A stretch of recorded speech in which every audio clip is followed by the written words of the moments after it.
大家好，我是超子。您知道饭店里面一盘卖88的腰果虾仁是怎么做的吗？今天我教大家轻松在家复刻。虾仁鲜嫩饱满，腰果香脆，做出来味道不输饭店。话不多说，接下来开始操作。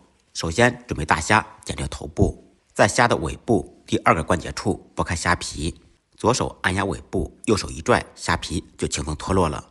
用刀从背部划开，取出虾线。全部处理干净以后，放入碗中，加入清水，简单清洗一下。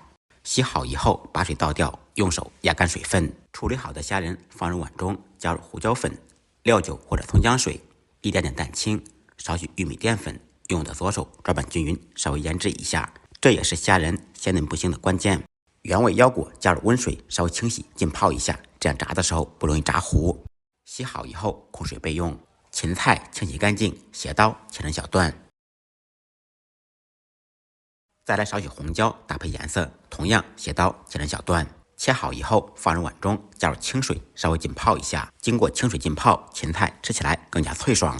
小料准备少许姜片、葱段。为了避免炒的时候手忙脚乱，我们提前兑一个碗汁，碗中放入一点毛毛盐、10粒白糖、一点点鸡精，少许胡椒粉，加入半勺清水，再来一点点干淀粉，加入芝麻香油，搅拌均匀备用。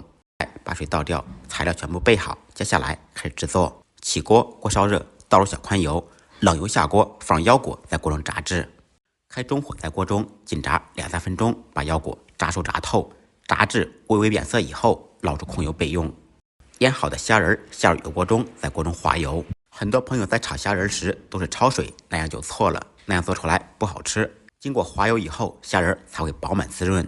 开中火，在锅中炸约1分钟，炸至变色以后，倒出控油备用。芹菜用热油稍微冲一下。锅中不用再放油，利用锅的底油放入姜片、葱段，煸炒出香味。小料炒香，放入滑好油的虾仁和芹菜，沿着锅边烹入料酒，去香增腥。做这道菜不要恋战，简单翻炒扒拉2下，把调好的碗汁再搅拌均匀，淋入锅中。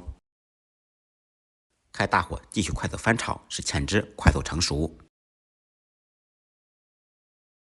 随后放入炸好的腰果，沿着锅边淋入一点葱油或者香油，翻炒均匀，起锅装盘。一道虾仁鲜嫩饱满、腰果芹菜脆爽的腰果虾仁就做好了。在酒店一盘卖88，甚至会更多。咱们在家可以轻松复刻。感谢您的支持点赞，再忙再累记得按时吃饭。下期视频见，拜拜。